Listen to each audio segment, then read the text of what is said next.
എല്ലാവർക്കും ഒരു ഹായ്. അപ്പോൾ എന്താണ് പോകുന്നത് സൊല്ലൻ്റ് 2 എന്ന ആനിമയുടെ 22ാമത്തെ എപ്പിസോഡാണ്. എപ്പിസോഡിൻ്റെ ആദ്യം തന്നെ യുഹോവൻ്റെ ബോഡിയിലുള്ള നെക്രോമൻസർ ഒരു സ്പിൻ യൂസ് ചെയ്ത് അതോടെ അവരെല്ലാവരും ഫ്രീസായി. ഈവിൾ സോൾ മാസ്റ്ററിനെ ഒന്നും മനസ്സിലാവുന്നില്ല. പെട്ടതാണ് ആ അടിമ കണ്ണുകൾക്ക് അവരുടെ കൺട്രോൾ അത് ഈവിൾ മാസ്റ്ററിൽ നിന്ന് നഷ്ടമാവുന്നത് പോലെ. അവൻ നെക്രോമൻസർ, എനിക്ക് മുൻകാല ജന്മം ഒന്നും ഓർമ്മയില്ല, എന്നാൽ എൻ്റെ സ്വഭാവം അതെങ്ങനെയാണെന്ന് എനിക്ക് മനസ്സിലായി. ഒരു യഥാർത്ഥ ഡെത്ത് കോഡ് ആരാണെന്ന് കാണിച്ചു തരാം എന്ന് പറഞ്ഞ് പിന്നെ ഒരു സ്പിൻ യൂസ് ചെയ്ത് അത് ചെയ്യുന്നതോടെ ഈവിൾ സോൾ മാസ്റ്റേഴ്സിന്റെ അടിമകൾ അവന് നേരെ തിരിഞ്ഞു. ഇത് നിങ്ങൾക്കുള്ള റിവഞ്ചാണ്.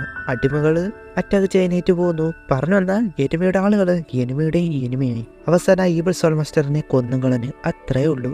ഞാൻ പിന്നെ ഉറങ്ങാൻ പോകുന്നു. ഇപ്പോൾ കണ്ടത് ഗുഡോ അല്ലെങ്കിൽ ഈവിളോ എന്ന് വിചാരിക്കണ്ട. ഈവിൾ പവേഴ്സ് നല്ല കാര്യത്തിന് ഉപയോഗിക്കാം. നിന്റെ ഹൃദയത്തിൽ അസൂയയോ അഹങ്കാരമോ ഇല്ല. അതുകൊണ്ട് തന്നെ നിന്റെ മൂന്നാമത്തെ മാർഷൽ സോളായിട്ട് ഞാൻ ഇനി മാറാം.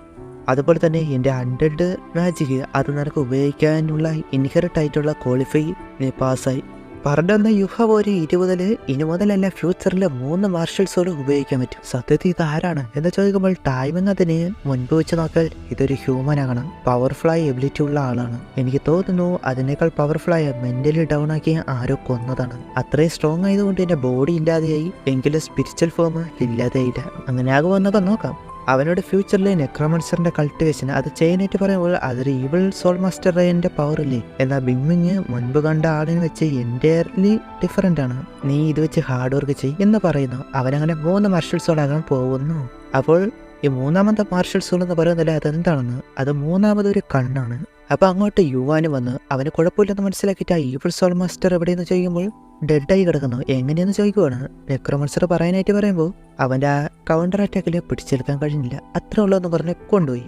അവിടെ എല്ലാവർക്കും നല്ല പരിക്ക് പറ്റി. എങ്കിലും ട്രീറ്റ്മെന്റ് ചെയ്യുവാണ്. യുവാൻ വരുമ്പോൾ യുൻചെങ് മരിച്ചു. അവന്റെ ബോഡി മുഴുവൻ പോയിസൺ ആയിരുന്നു. ഇത് മാത്രമാണ് കിട്ടി എന്ന് പറയുവാണ്. ഓരോരുത്തർക്കും അവരാണ് കാരണം എന്ന് പറയുവാണ്. അതുപോലെ സിഫങ്ങിന്റെ ഒരു കൈ പോയി. ബാക്കിയുള്ളവർക്ക് നല്ല പരിക്കുണ്ട്.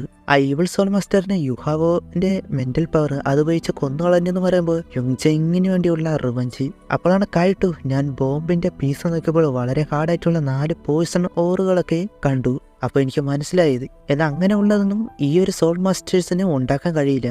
പിന്നെ ഉള്ളത് ഇതിന്റെ ഉറവിടമാണ്. ലാർജ് എമൗണ്ട് ഓഫ് ബോംബ്സ് ഒക്കെ ഉണ്ടാക്കാൻ കഴിയുന്നത് അവിടെയാണ്.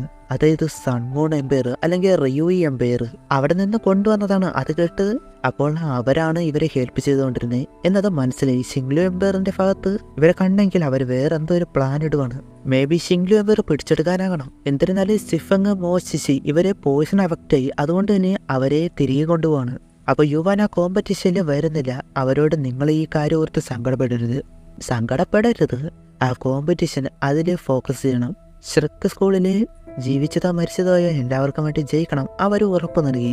അതിനുശേഷം തിരികെ പോകുന്നു. യുവാൻ എന്തോ ഡിസിഷൻ അതെടുത്തതും കാണിച്ചിട്ട് പിന്നെ ഷിങ്ലു എംപയറിലേക്ക് ഷ്രെക്ക് എത്തി. അവിടെ വളരെ ഡെവലപ്പായതായിരുന്നു. യുഹാവനെ വിളിച്ചുണർത്തി. അവനെ ഇപ്പോഴാണ് കാണുന്നത്. അവരുണ്ടായിരുന്ന ഡോക്യുമെന്റ്സിന് പുറത്ത് പോയിട്ടില്ലല്ലോ. അങ്ങനെ ഷിങ്ലു എംപയറിൽ വെച്ചാണ് ആ കോമ്പറ്റീഷൻ അത് നടക്കുന്നത്. അതിനു മുമ്പ് പറഞ്ഞിട്ടുണ്ട്. അത് കഴിഞ്ഞ് മോൺ പൗലിയൻ ഹാള് അവിടെ മീറ്റിംഗ് എന്തിനാ വിളിച്ചതെന്ന് ചോദിക്കുമ്പോൾ എല്ലാം അറിഞ്ഞു കാണുമല്ലോ. ഞാൻ ലീഡ് ചെയ്യുന്ന ടീംസിന് ഇതാദ്യമായിട്ടല്ല ഈ ഒരു അവസ്ഥ വരുന്നത്. അതുകൊണ്ട് തന്നെ എൻ്റെ സ്ഥാനം അതിനെ പൂർണ്ണമായിട്ട് ഒഴിവാണ് എന്ന് എൽഡർ സൂപ്പർവൈസർ സ്ഥാനം ഒഴിയുന്നു പറയുമെന്ന്. അത് കേട്ട് എല്ലാവരും ഷോക്കായി പോയി. എന്തിനു വേണ്ടി എല്ലാവരും മിസ്റ്റേക്ക് കാണിക്കും.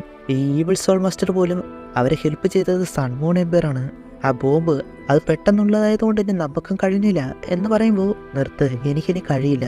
പോയത് ഒരു ജീവനും അതുപോലെ ഒരുപാട് പേരുടെ ഫ്യൂച്ചറും. എനിക്ക് കഴിയില്ല, ഞാൻ പോകുന്നെന്ന് പറഞ്ഞ് പോകുമ്പോഴാണ് തിരികെ വാ, ഞാൻ പറയുന്നത് കേൾക്കാതിരിക്കൂ എന്ന് പറഞ്ഞ് കാണിക്കുവാണ്.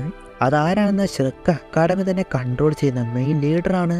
അതാണ് ആ മിസ്റ്റീരിയസ് മാൻ മൂയൻ. ഞാൻ എന്നാ പറഞ്ഞില്ലേ ഇയാളൊരു മിസ്റ്റീരിയസ് മാൻ ആണെന്ന്. ഡെവലപ്പ് ചെയ്ത് കയറുന്നതിനേക്കാൾ എളുപ്പമാണ് ബ്ലെയിം ചെയ്തിട്ട് പോകുന്നത്. ലിംഗറിനോട് ഈ എക്സാം അല്ലെങ്കിൽ ആ ചലഞ്ച് ഉണ്ടല്ലോ, അല്ല കോമ്പറ്റീഷൻ, അത് കഴിഞ്ഞിട്ട് ഷ്രെക്കിനെ എക്സ്ചേഞ്ച് ചെയ്ത് അവിടെ പോയി പഠിപ്പിക്കാനായിട്ടാണ് പറയുന്നത്. ഈ ഷ്രെക്ക് അക്കാഡമി പോലെ തന്നെ sun moon royal soul engineer academy എന്നൊരു സ്കൂളുണ്ട്. അവിടെ പോയിട്ട് പഠിപ്പിക്കും. അതിന് സ്റ്റുഡൻസ് സമ്മതിക്കോ? അവർക്ക് അത് ഡേഞ്ചർ അല്ലേ എന്ന് ചോദിക്കുമ്പോൾ എനിക്കിതല്ലാതെ വേറെ വഴിയില്ല. അടുത്ത 5 വർഷത്തിനുള്ളിൽ മാർഷൽ സോളും സോൾ ഗൈഡിങ് ഡിപ്പാർട്ട്മെന്റും മെർജായിട്ട് ഒരൊറ്റ ആകണം. എന്നാൽ അത് ഡീൻ സമ്മതിക്കുന്നില്ല. കാരണം സെറ്റ് ആകില്ല. അവരുടെ ഏറ്റവും ടോപ്പ് ലെവലായതുപോലും മാർഷൽ സോൾ ഡിവിഷൻ വെച്ച് സോൾ സെയിന്റിന് തുല്യമാണ്.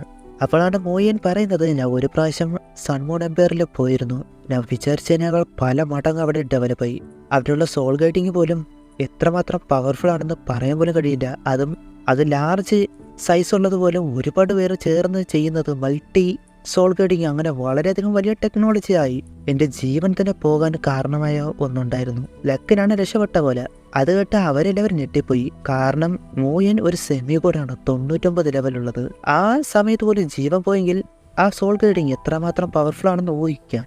10,000 വർഷങ്ങൾക്ക് മുൻപ് നടന്ന ആ വാർ അത് ഇനി ആവർത്തിച്ചാൽ നമ്മുടെ ഷ്രക്ക് ഉൾപ്പെടെ സർവൈവ് ചെയ്യുമെന്നാണോ?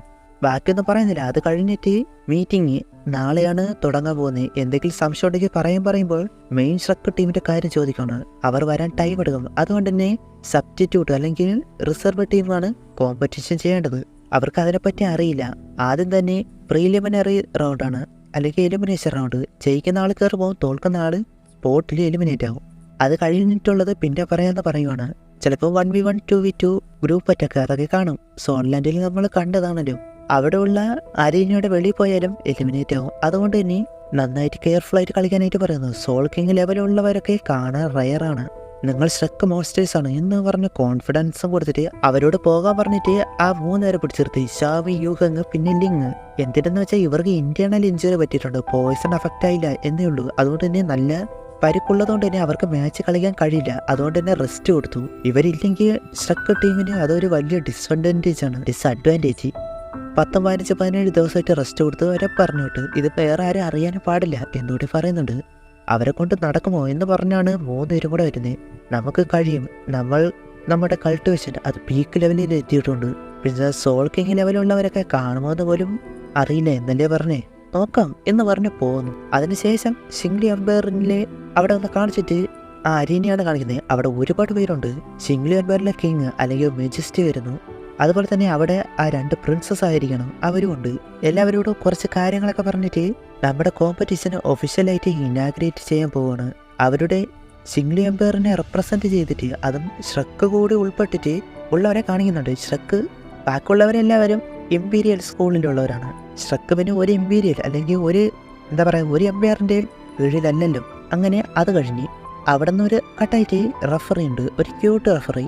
അവൾ പറയുന്നത് വെച്ച് 133 ടീംസ് ഉണ്ട്. പല എംപയറിൽ നിന്ന് വരുന്നതാണല്ലോ. എലിമിനേഷൻ റൗണ്ടിൽ കഴിഞ്ഞിട്ട് 2ാമത്തെ റൗണ്ട് കയറുമ്പോൾ അതിൽ 1v1 ഗ്രൂപ്പ് അറ്റാക്കിങ് കാണും, 2v2യിലായിരിക്കും. അത് കഴിഞ്ഞ് ഫൈനൽ. അങ്ങനെ കുറച്ച് പറഞ്ഞിട്ട് ആദ്യ റൗണ്ട് അത് ടൈലിംഗ് അക്കാഡമി, അവരെ പിന്നെ ഷ്രക്ക് അക്കാഡമി. ഷ്രക്ക് എന്ന് കേട്ടതും എല്ലാവരും ആർത്തി വിളിക്കുന്നു. അതിൽ ഇമ്പീരിയൽ ടീമിലെ ഒരാൾ മേ ബി സൺമൂൺ എംപയറിലാകാം. അവൻ ഷ്രക്ക്, നിങ്ങൾക്ക് വേണ്ടി ഇവർ അവസാനമായിട്ട് വിളിക്കുന്ന കോരസാണിത് എന്നൊക്കെ പറയുന്നുണ്ട്. അപ്പോൾ അവിടെ വെച്ച് ഈ ഒരു എപ്പിസോഡ് അവസാനിക്കുന്നു. അടുത്ത എപ്പിസോഡ് അതായിട്ട് വരാം. അത് കാത്തിരിക്കാൻ പാടായവർക്ക് ട്രെയിലർ തന്നെ ഒരു ക്ലൂ കൊടുത്തിട്ടുണ്ട്. എന്താണെന്ന് എല്ലാവരെയും ഞെട്ടിക്കുന്ന ഒരു രീതിയിലുള്ള മൊമെന്റ് കാണാം. അപ്പോൾ ഓക്കെ, ബൈ.